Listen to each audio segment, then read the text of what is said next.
hep doğumdan sevim geliyor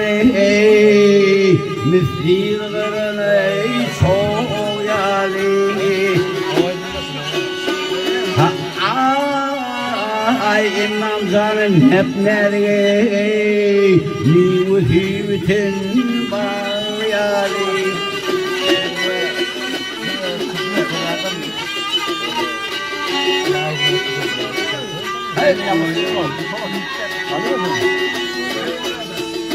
hep yarın koynunu kıslasam o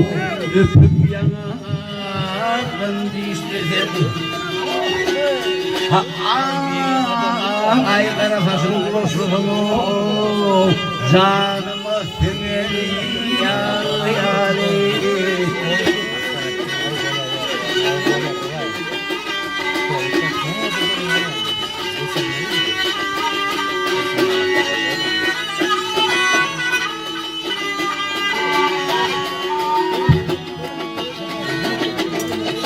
hep oturdum oylunun ey pervan edip min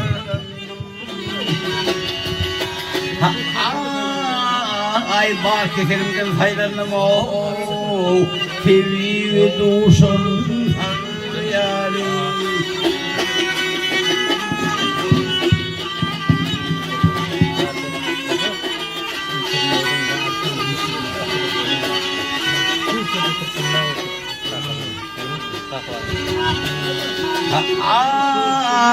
ay bar kekerimden faydalanım ey tevi